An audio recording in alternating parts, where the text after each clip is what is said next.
Rose TV 24. Enjoy by listening to the Holy Quran.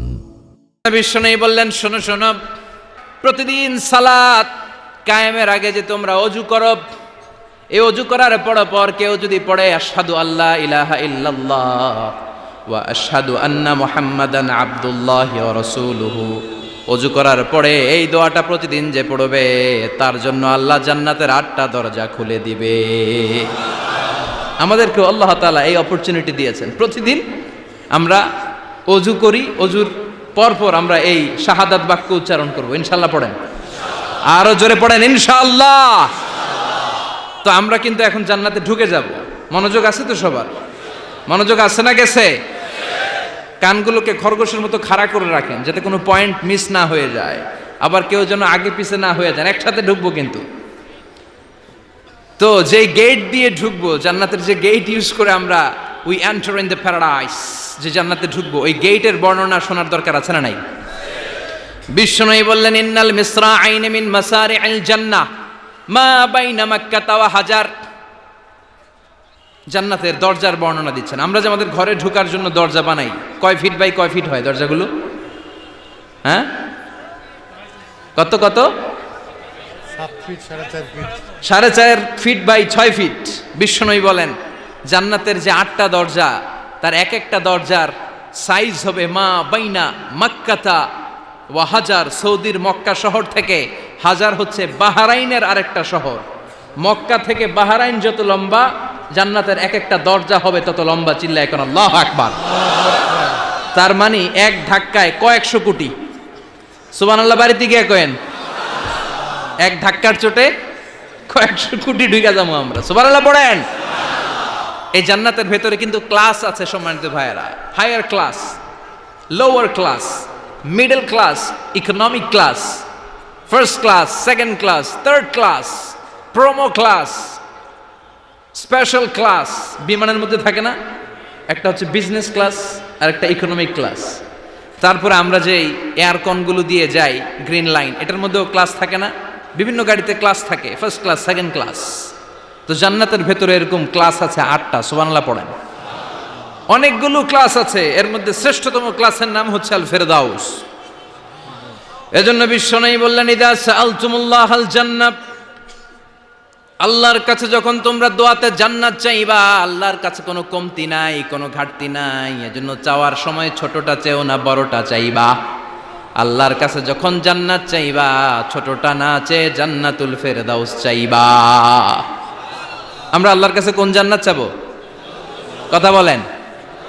বিশ্বনবী কিন্তু এই ফেরদাউসে থাকবে, এজন্য চাওয়ার সময় আমরা আল ফেরদাউসে থাকার চেষ্টা করব ইনশাআল্লাহ বলেন। কারণ এই ফেরদাউসে যদি থাকতে পারি তাহলে জীবনের সফলতা। চিল্লায় বলেন ঠিক কিনা? মালিক তুমি জান্নাতে, তোমার পাশে আমায় একটি ঘর বানিয়ে দিও, একটি ঘর বানিয়ে দিও, সে বিভীষিকাময় মহাদিনে তোমার প্রতিবেশী করে নিও। মালিক তুমি জান্নাতে, তোমার পাশে আমায় একটি ঘর বানিয়ে দিও, একটি ঘর বানিয়ে দিও। পড়েন আমিন। আরো জোরে পড়েন আমিন। বিশ্বনবী বললেন, অনেকগুলো ক্লাস আছে। জান্নাতুল ফেরদাউস একটা ক্লাস, জান্নাতুল মাওয়া, জান্নাতুন নাঈম, জান্নাতু আদান, দারুল করার, দারুস সালাম, দারুল মাকাম, দারুল খুলদ, ইল্লিয়ুন। 8টা ক্লাস আছে, কিন্তু যে কোনো ক্লাস আমরা আল্লাহর কাছে চাই না, আমরা চাইবো জান্নাতুল ফেরদাউস। ঠিক কিনা? আমরা জান্নাতুল ফেরদাউস চাই, কারণ সবাইকে যদি আল্লাহ ফেরদাউসও দিয়ে দেয়, আল্লাহর কোনো ঘাটতি হবে? কথা বলেন।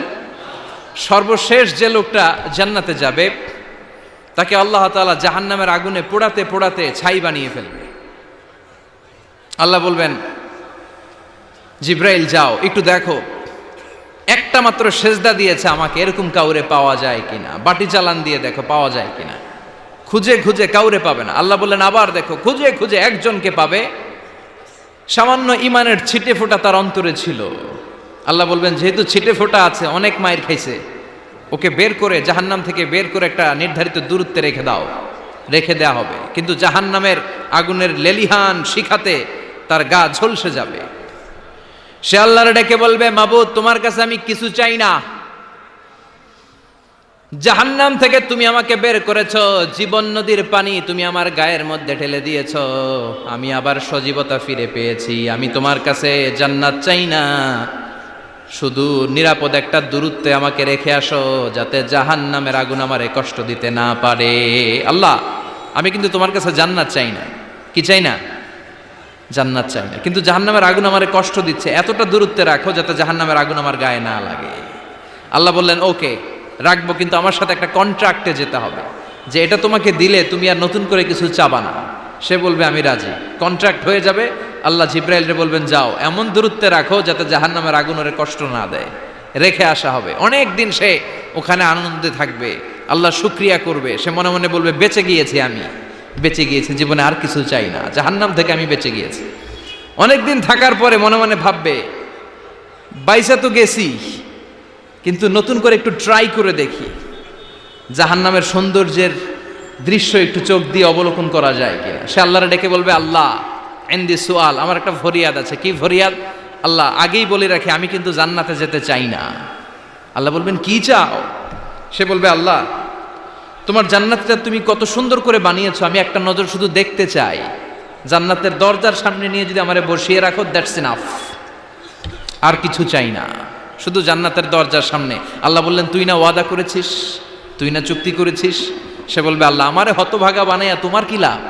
সুবহানাল্লাহ পড়েন। আমারে তুমি হতভাগা বানিও না। আল্লাহ বলে ঠিক আছে, আবার সিগনেচার কর যে জান্নাতের দরজার সামনে বসিয়ে দিলে আর কিছু চাবি না। সে সিগনেচার করে বলে আমি চাবো না।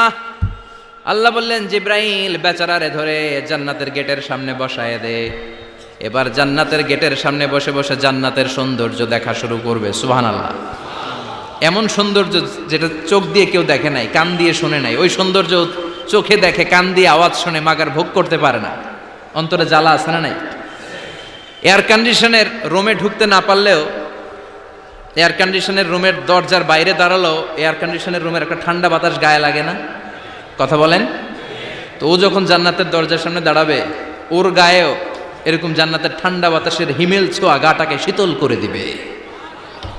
ওই শীতল হয়ে যাওয়ার পরে আর তো সহ্য হবে না, আবার আল্লাহরে ডাকবে, মনে মনে ভাববে আর একটু ট্রাই করি না, দোষ কি, আস্তে আস্তে অনেক দূর তো আগাইছি। সুবহানাল্লাহ কইবেন না? এবার আল্লাহরে বলবে আল্লাহ ইনদি সুআল, আল্লাহ তুমি যদি কোনো বিষয়ে নতুন করে ডিসিশন নাও, তোমারে জিজ্ঞেস করার মতো কি কেউ আছে? আল্লাহ বলেন না, আমি তো সব রাজার বড় রাজা, মহারাজা, আমার উপরে তো কারো কথা চলে না। ওই হতভাগা লোকটা বলবে আল্লাহ এত সুন্দর জান্নাত তুমি বানালা, চোখ দিয়ে সৌন্দর্য দেখি, কান দিয়ে আওয়াজগুলো শুনি, হুর আর গেলমান হেঁটে বেড়ায়, এত সুন্দর জান্নাত চোখ দিয়ে দেখি, ঢুকতে পারি না, আমারে কষ্ট দিয়ে তোমার কি লাভ? ও আল্লাহ আমারে তুমি মাফ করে দাও, জান্নাতের চিপার মধ্যে এক কর্নারে তুমি একটু আমারে জায়গা করে দাও। আল্লাহ বলবেন ওয়াই হাক ইয়াবনা আদম, তোর ধ্বংস হোক হে আদম জাত, মা আগদারাকা, তোর যে বড় গাদ্দার আমি আমার সৃষ্টিকুলে কাউরে দেখি নাই, কারণ তুই আমার সাথে চুক্তি করিস আর চুক্তি ভঙ্গ করিস। আল্লাহর রহমতের দরিয়ায় তখন জোশ খেলে যাবে, ওর আকুতি মিনতি চাহনি আল্লাহর রহমতের দরিয়ার মধ্যে জোশ লাগিয়ে দিবে। আল্লাহর দয়া হয়ে যাবে, মায়া হয়ে যাবে। আল্লাহ বলবেন ঠিক আছে জান্নাতে যা। লোকটা এবার এক দৌড়ে জান্নাতের ভিতরে ঢুকে যাবে। লোকটার দৌড় দেখে আবার লোকটারে আল্লাহ ডেকে বলবে একটু দাঁড়া, একটু দাঁড়া, জান্নাত তো দিছি, তো দৌড় দিলি কেন? সুবহানাল্লাহ কইবেন না?